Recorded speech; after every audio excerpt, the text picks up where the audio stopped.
Hello students, I am Rudra Goswami welcoming you to your YouTube channel maths magic. आज हम standard 10th maths का chapter number 3 pair of linear equations in two variables की exercise 3.3 का question number 2 का सम number 4 देखेंगे। सबसे पहले हम फोर्थ सम पढ़ लेंगे। Meena went to a bank to withdraw ₹2000. She asked the cashier to give her ₹50 and ₹100 notes only. Meena got 25 notes in all. Find how many notes of ₹50 and ₹100 she received. यहाँ पे क्या दिया गया है, मीना है वो बैंक में जा रही है 2000 रुपीज़ विड्रॉ करने के लिए, और जब वो विड्रॉ कर रही थी तो उसने कैशियर को क्या बोला, मुझे सिर्फ 50 रुपीज़ और 100 रुपीज़ की ही नोट्स चाहिए, उसके अलावा कोई नोट नहीं चाहिए। तो कैशियर ने उसे 25 नोट्स दी। अभी इस 25 नोट्स में 50 रुपीज़ और 100 रुपीज़ दोनों की नोट्स आ गई। तो हमें फाइंड क्या करना है, how many notes of 50 rupees and 100 rupees she received. उसके पास 50 रुपीज़ और 100 रुपीज़ की कितनी नोट्स है वो हमें फाइंड करना है। तो जो हमें फाइंड करना है उसे हम एक्स और वाई सपोज करेंगे। Suppose Meena received X number of notes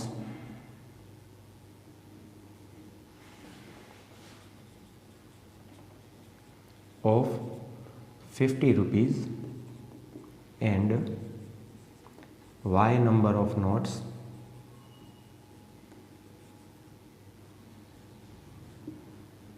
of 100 rupees. यानी कि हमने सपोज किया कि 50 रुपीज़ की नोट उसके पास कितनी हुई, x, और 100 रुपीज़ की y। अब हम क्या करेंगे, आगे की इन्फॉर्मेशन में से हमारी इक्वेशंस बनाएंगे। According to information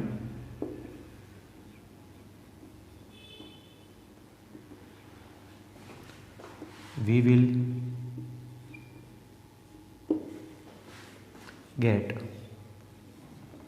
following equations.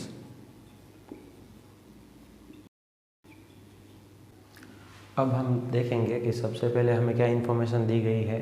तो हमें यह कहा गया है कि उसने 2000 रुपीज़ विड्रॉ किए हैं और 50 रुपीज़ की नोट्स निकाली है और 100 रुपीज़ की ही नोट्स निकाली है। अब आप देखिए, सपोज़ कीजिए उसने 50 रुपीज़ की 2 नोट्स निकाली है, तो उसके पैसे कितने होंगे, तो 50 इंटू 2 यानी कि 100 रुपीज़ होंगे ना। ऐसे ही हम सपोज़ करते हैं कि उसने 100 रुपीज़ की 5 नोट्स निकाली है, तो हम क्या करेंगे, 100 इंटू 5 करेंगे और हमें पैसे मिले 500। समझ में आया। तो ऐसे ही यहाँ पे जो x है वो 50 रुपीज़ की नोट्स कितनी है वो बता रहा है, और y है वो 100 रुपीज़ की नोट्स कितनी है वो बता रहा है। तो इनमें से अगर हमें पैसों में कन्वर्ट करना है तो 50 को हम x से मल्टीप्लाई करेंगे और 100 को हम y से मल्टीप्लाई करेंगे।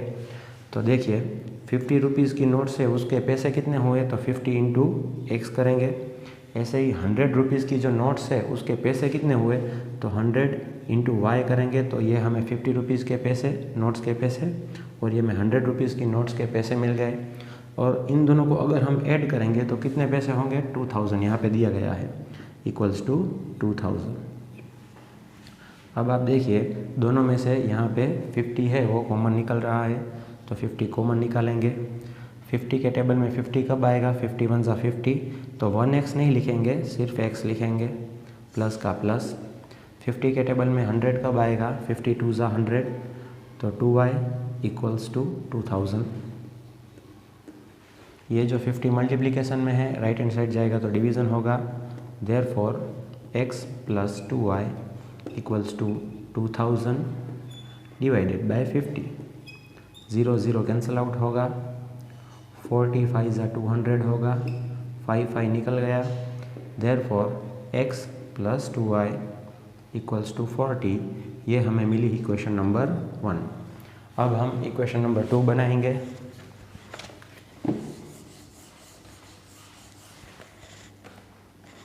आगे क्या इन्फॉर्मेशन दी गई है, Meena got 25 notes in all. उसके पास टोटल कितनी नोट है 25। 100 रुपीज़ की नोट्स और 50 रुपीज़ की नोट्स को मिला के कितनी नोट्स हुई 25। 50 रुपीज़ की नोट्स कितनी है x, 100 रुपीज़ की नोट्स कितनी है y, यानी कि ये नोट्स की संख्या है। टोटल नोट्स कितनी हुई उसके पास 25, वो हमें दिया गया है। Therefore x + y = 25। यह हमें मिली इक्वेशन नंबर 2। दोनों इक्वेशन मिल गई।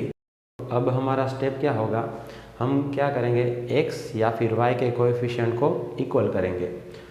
और हमने यहाँ पे देखा कि x का कोएफिशिएंट 1 है और यहाँ पे x का कोएफिशिएंट 1 है, तो ऑलरेडी इक्वल ही कोएफिशिएंट है, तो हमें इक्वल करने की ज़रूरत नहीं है।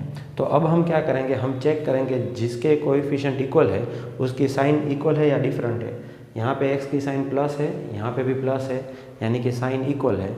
अगर इक्वल साइन है तो हम क्या करेंगे, तो हम इक्वेशन 1 और इक्वेशन 2 को सबट्रैक्ट करेंगे।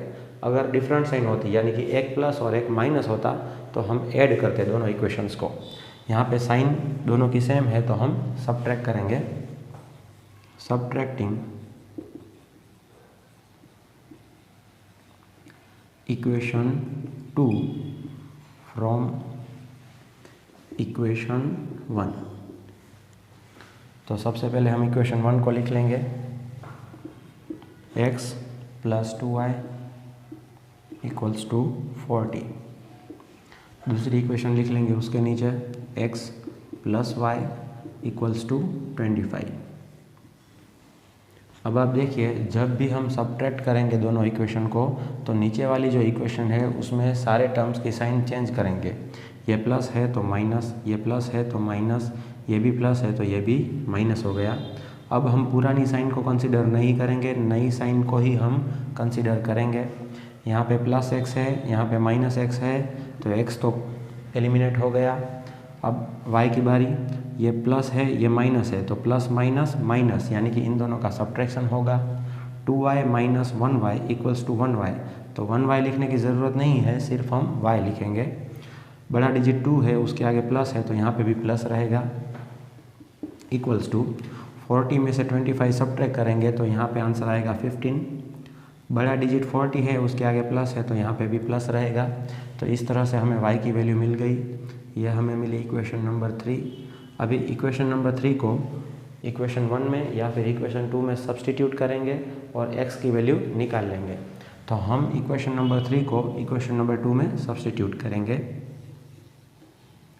सब्सटीट्यूटिंग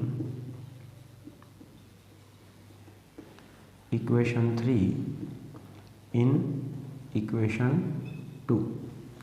तो सबसे पहले हम इक्वेशन 2 लिख लेंगे, x + y = 25। y की जगह पे 15 लिखेंगे। Therefore x + 15 = 25। ये प्लस है, राइट हैंड साइड जाएगा तो माइनस होगा।